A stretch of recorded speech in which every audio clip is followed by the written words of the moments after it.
Em setembro de 2017, o Supremo Tribunal Federal decidiu permitir que professores da rede pública promovam suas crenças em sala de aula.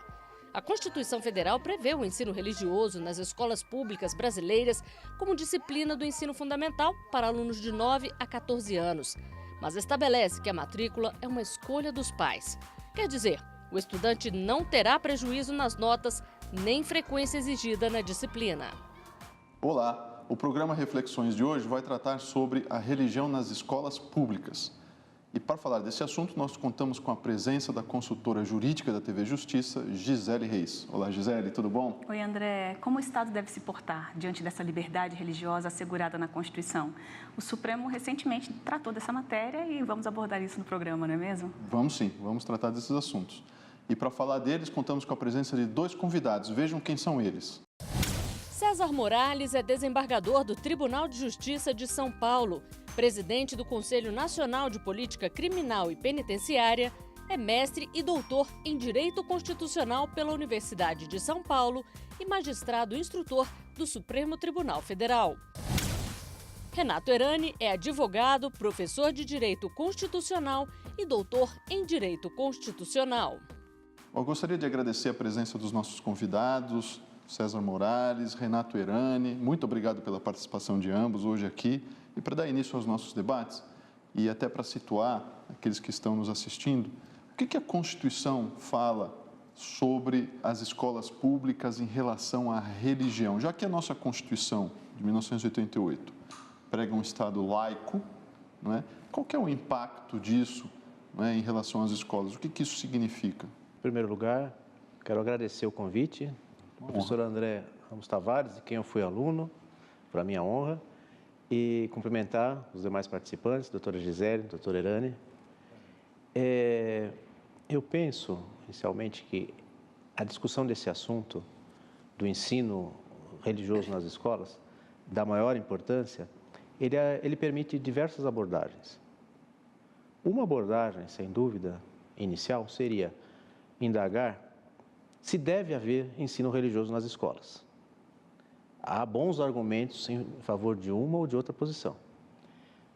Na resposta positiva, qual o modelo ideal? Se esse ensino deveria ser confessional, não confessional, comparativo. Agora, o que o Supremo foi chamado a decidir recentemente na ADI 4439 é uma terceira questão. É o que a Constituição determina a esse respeito. E o Supremo, por maioria bastante escassa, 6-5, é verdade, interpretou que a Constituição optou pelo ensino confessional, respeitada a liberdade religiosa do aluno e de seus pais. Doutor Renato Erani, né? O desembargador Morales nos trouxe aqui uma colocação importante. O Supremo ele não está aí para tomar decisões individuais sobre o que é o melhor modelo para a sociedade, né? Quando ele é chamado justamente pela questão constitucional, né? E ele é o último intérprete da Constituição. Então, queria te ouvir um pouco sobre o que a Constituição fala, na tua opinião, a respeito desse tema do ensino nas escolas públicas. Perfeito. Inicialmente, cumprimento também o professor César, o professor André, Gisele, é um prazer estar aqui. De fato, a Constituição, de alguma forma, ela já coloca a questão, na medida em que o tema está ali versado. Então, o Supremo é chamado a interpretar a Constituição a partir de um modelo já estabelecido, a partir do texto constitucional que está ali previsto o ensino religioso. É necessário, então, interpretar esse dispositivo. E foi o que o Supremo propôs, né? Concordo plenamente que é uma discussão que vai além da interpretação estrita desse dispositivo, se o ensino deve ser confessional ou não, porque envolve, na verdade, um debate sobre a própria educação fundamental.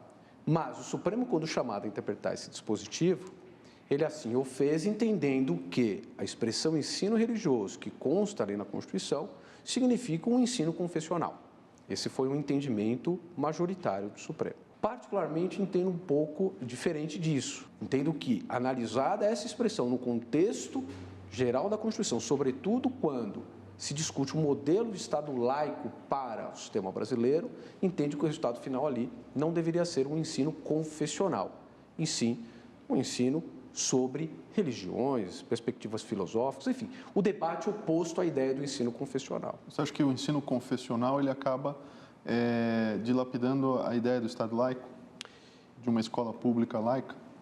Acho que contraria a ideia de um Estado laico. E a escola pública deveria ser também uma escola pública laica nesse sentido? Nesse sentido. Eu acho que haveria, na minha visão, seria seguir a ideia de uma distinção orgânica completa do Estado em relação à religião, de modo a que o Estado não interfira na própria, e aí é o debate que vai ter que ser discutido agora, qual é o conteúdo programático desse ensino. Vai ter que ter a participação do Estado na definição desse conteúdo confessional. Entendo que essa é uma interferência que caminha de maneira contrária à ideia de um Estado laico. De toda forma, desembargador, me parece que são disciplinas, não são disciplinas obrigatórias, né? São disciplinas facultativas. Então, há ainda, mesmo diante dessa decisão tomada, né, pelo Supremo nessa ação direta de constitucionalidade da relatoria do ministro Luiz Roberto Barroso, que acabou prevalecendo a posição da divergência aberta pelo ministro Alexandre de Moraes, isso, na verdade, não não tira o poder de escolha, né, do aluno, dos pais, né, em relação a se matricular ou não em determinada matéria que siga uma linha específica aí de orientação para uma ou determinada religião. Eu vou pegar um gancho aqui antes de te passar a palavra. Quer dizer, o poder, isso significa exatamente que o poder, ele não está em influenciar, que é o que é proibido pela Constituição, né? E daí o debate é esse, né? O poder não está com a escola, né? Na medida em que se ofereçam como disciplinas optativas e haja um leque, não é, dessas disciplinas a serem ofertadas bastante amplo, o poder é de cada um escolher ou simplesmente não escolher. É isso? Sem dúvida. Essa liberdade está plenamente respaldada no texto constitucional e na decisão do Supremo. Uma das belezas da ciência jurídica é justamente essa possibilidade de, pelos nossos critérios interpretativos, em cima de um mesmo texto, chegarmos a conclusões diferentes, racionalmente diferentes, né? E não falamos em conclusão certa ou errada, mas aquela que me parece certa, né? E pode não ser na visão de outros intérpretes.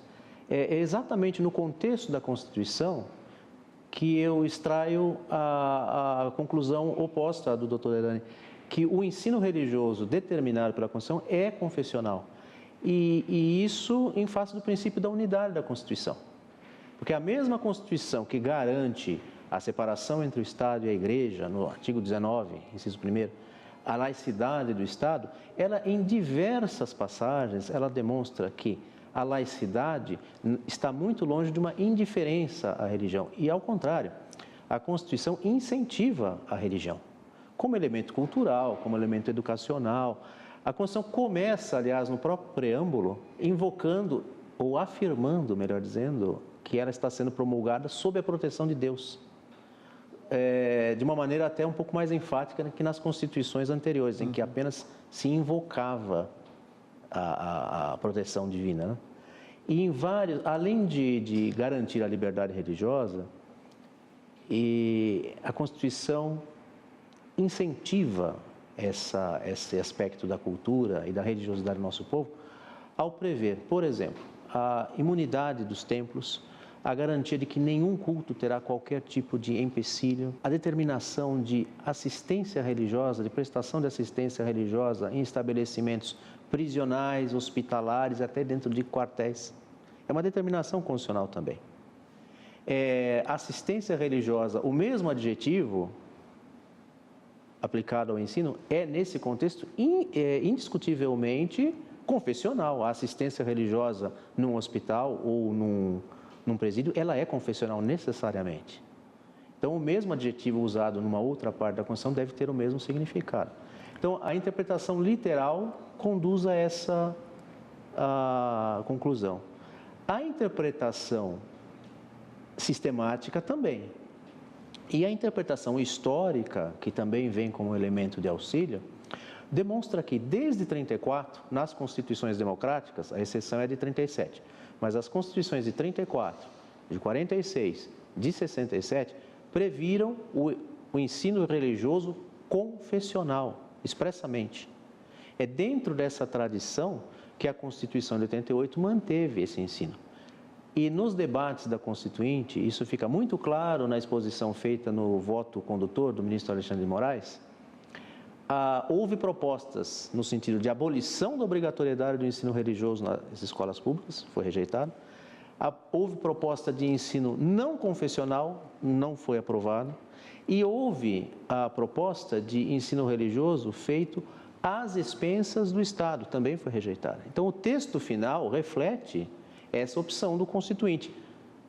Foi a melhor? Não foi a melhor? Nós podemos discutir, mas essa opção foi feita. A questão das expensas, eu acho também a questão do custo, não é? Porque no final isso acaba gerando um custo para o Estado, não é? Sem dúvida. Então, saber se o Estado laico impõe ao Estado não custear determinadas ações que envolvam a religião. É uma questão importante. Me parece, inclusive, nesse aspecto, uma certa diferenciação em relação a todas essas exceções, poderíamos dizer assim, até o Supremo tratou dessa forma, essas exceções à laicidade previstas na própria Constituição em relação ao ensino religioso nas escolas.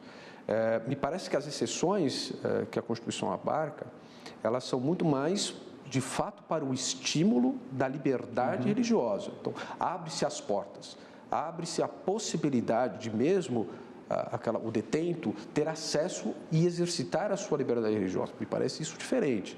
No momento em que o próprio Estado se compromete, juntamente com as entidades religiosas, a patrocinar, a promover o ensino confessional nas escolas. Me parece dispositivos que têm um viés diferente e passa muito por essa questão.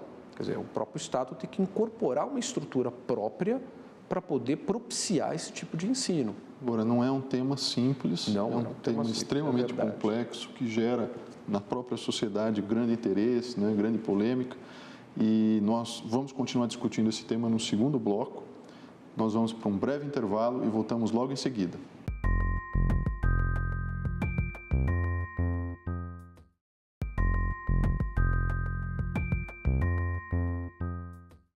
O programa Reflexões está de volta. Hoje debatendo o tema do ensino religioso nas escolas públicas.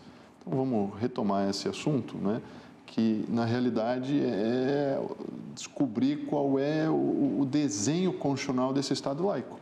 O que o Estado laico exige por parte do Estado em termos de fazer e de não fazer, em termos de estar presente e não estar presente, né, Gisele? Sim, André, e uma outra ponderação que eu acho que vale a pena a gente colocar aqui é, a partir do momento em que se tem a possibilidade de ter o ensino confessional no ensino das escolas públicas, como contemplar tantas doutrinas diferenciadas, né? E aí, de repente, acabar deixando de fora alguma outra, inclusive aqueles que têm a opção por não acreditar em nenhum tipo de doutrina.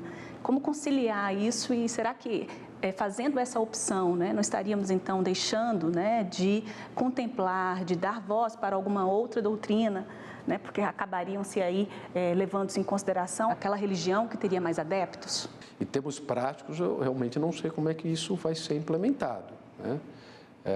Agora, o que se tem visto, e isso, o que em geral é divulgado, é a predominância de uma religião e outra, né? Então, essa liberdade de exercício da expressão confessional, isso, em termos práticos, não se concretiza. Em alguns estados, há notícias de que é necessário que o professor, além de estar vinculado a alguma entidade religiosa, tem que ser uma entidade A ou entidade B. Confesso que eu não sei como é que isso vai se dar. Qual é a tua visão disso? Eu concordo com a doutora Irane quanto às dificuldades, que são realmente muito grandes. Mas há outros dispositivos e mandamentos constitucionais também que oferecem grande dificuldade de implementação e nem por isso nós temos a opção de ignorá-los ou descumpri-los. É um grande desafio, sem dúvida é um grande desafio. Mas o que o Supremo ressaltou, na visão da maioria, está muito claro no voto do relator, do ministro Alexandre, que a possibilidade de celebração de parcerias, a exemplo do que o Poder Público já faz em outras áreas, e a necessidade de se ofertar a possibilidade de todas as confissões minimamente organizadas de se apresentarem nas escolas e poderem ter horário, local adequado para ministrar as aulas. Espaço ali para poder divulgar a sua doutrina, né? Mas é um grande desafio, eu concordo inteiramente com o professor Herani. Mas é um caminho interessante, não é? É difícil, mas é desafiador. É desafiador, e até porque esse tipo de convênio não significa que o Estado está fazendo uma aliança religiosa, né? Na verdade, é simplesmente uma associação para atingir interesses comuns. E o que é muito, aliás, digamos, visível em muitas religiões é esse elemento comum com alguns objetivos do Estado, né? Então, muitas religiões têm por objetivo maior o auxílio às pessoas mais carentes da sociedade, a prestação de serviços, até mesmo de saúde, alimentação para determinadas pessoas carentes, né? Então, isso vai muito ao encontro daquilo que é efetivamente um dos objetivos que eu considero prioritários do Estado brasileiro, né? Na Constituição. Então, eu acho que nessa linha, né, se caminha para uma solução prática a partir da decisão do Supremo. Não, e eu acho que dá para tirar muito proveito disso, porque, claro, uma coisa é o entendimento que se tem sobre o dispositivo da Constituição, que a gente sabe as divergências que existem, mas uma vez estabelecido o entendimento, uma decisão dada, da ordem como foi, tem que ser implementada, obviamente, e acho que realmente o convívio das religiões é extremamente positivo. Até para o exercício da tolerância, né, uma qualidade hoje importante que a gente precisa desenvolver desde o ensino básico. Então, concordo plenamente. Acho que tem que envidar todos os esforços para que essa decisão chegue à sua plenitude, né? Queria acrescentar a fala do professor quanto às parcerias, que isso está previsto expressamente na Constituição, no artigo 19. Exatamente. E já é exercido com grande proveito em outras áreas, como, por exemplo, a área da saúde. Em São Paulo, nós temos o Hospital Albert Einstein, que é um dos melhores do mundo, e a sua atividade em favor de pessoas carentes, ela é resultado de uma parceria do Estado com o hospital, que é mantido por uma entidade confessional. Quer dizer, embora difícil, esse modelo pode ser implementado. Oferece grandes dificuldades, sem dúvida, mas vamos ver se conseguimos dar conta da tarefa. E isso que o desembargador coloca acentua, na verdade, o que nós vemos na prática, no sentido de que diversas instituições religiosas assumem, às vezes, até uma função ali em que o Estado não é tão presente e tentam, né? Uma colaboração importantíssima, hoje até indispensável. Sim. Agora, voltando ao tema mais controverso, aí, nessa controvérsia levantada pelo Renato. Na tua visão, então, esse ensino religioso nas escolas públicas não poderia ser confessional. Ele deveria ser um ensino mais da ciência da religião. Né? Sobre a religião. O estudo para mostrar quais são as religiões. Perfeito. Um estudo que o próprio Estado ofereceria como disciplina científica, indicando exatamente, não é, quais são as religiões, como funcionam, os seus dogmas, não é, e os seus ritos, os seus rituais, etc. É isso? Exatamente isso. Eu acho que a realidade social de hoje impõe que se tenha, de fato, uma visão diferenciada a respeito do Estado laico, nesse campo. Principalmente pela diversidade religiosa, mesmo aqueles que são praticantes da não religião. Enfim, eu acho que uma maneira do Estado promover maior plenitude e até maior eficiência até do ponto de vista da educação fundamental, que tivesse um propósito muito mais neutro em relação à discussão da religião.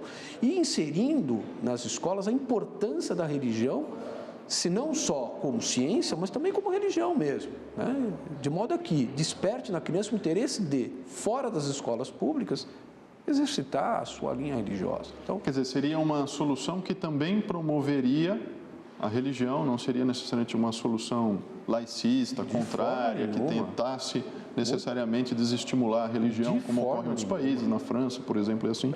Né? Isso não quer dizer que essa outra solução deixaria de promover as religiões e também não deixaria de promover digamos assim, uma certa tolerância entre as religiões, acho. E o que me parece, André, é que assim, quando se fala em Estado laico, a ideia é não fomentar, né, a procura por uma ou por outra, não estimular, mas também não... Então, mas aí eu acho que tem uma diferença entre laicidade e laicismo. Né? Alguns estados, alguns países vão a ponto de chegar a condenar aqueles que adotam uma religião, né? Então, é um interesse do Estado, em alguns estados, em desestimular as pessoas para que elas deixem de ter dogmas religiosos nas suas concepções individuais de vida, né? A Constituição brasileira, ela não vai a esse ponto. Ela, pelo menos no meu modo de ver, ela para na questão do Estado laico. Quer dizer, o Estado ele não deve promover, mas também não deve desestimular, no meu modo de ver. O que eu queria perguntar é o seguinte: essa decisão do Supremo permite que as religiões, elas próprias ofertem disciplinas nas escolas públicas e elas apresentem os seus dogmas. Então, vai ser recebido pelo aluno como um dogma religioso, né? Quer dizer, ele vai ser doutrinado, ele não vai olhar um panorama de como é que funcionam religiões, o que é, etc. Como é que as religiões receberam essa decisão do Supremo? É o que elas esperavam? Um termômetro disso, eu percebi na audiência pública, né? Na parte da manhã, no dia que foi designada a audiência pelo ministro Roberto Barroso, na parte da manhã as religiões foram convidadas, né? E ali, se eu não me engano, tinha em torno mais ou menos de umas 10 religiões. E percebi desse número 2 delas só defendendo o ensino confessional. Então, a grande maioria? A grande maioria defendendo justamente a tese oposta. Isso, de fato, eu acompanhei também as audiências públicas, inclusive assisti a sustentação oral que o Dr. Renato Erani fez, com um grande brilhantismo. A posição das diversas confissões religiosas, se nós formos tomar assim aritmeticamente, foi no sentido do ensino não confessional.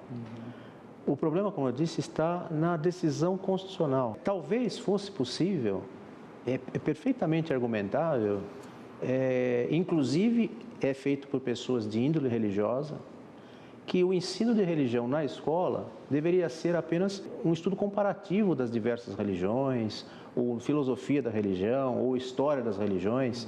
É perfeitamente defensável isso. Mas não é essa a questão, a meu modo de ver, que foi colocada perante o Supremo.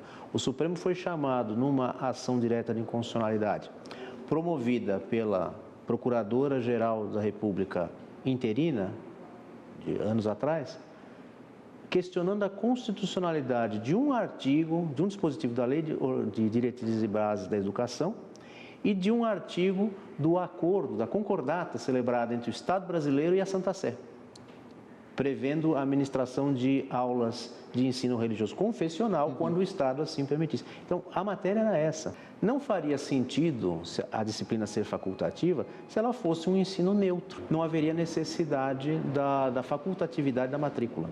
Então, é como eu disse, os argumentos sistemático e histórico se conjugam para apontar que o ensino determinado pela Constituição é confessional. Mais uma curiosidade, né? Porque o que está em jogo não é a decisão das religiões, não era fazer um apanhado para ver o que as religiões pensam a respeito, e sim o que a Constituição decidiu a respeito, concordo plenamente.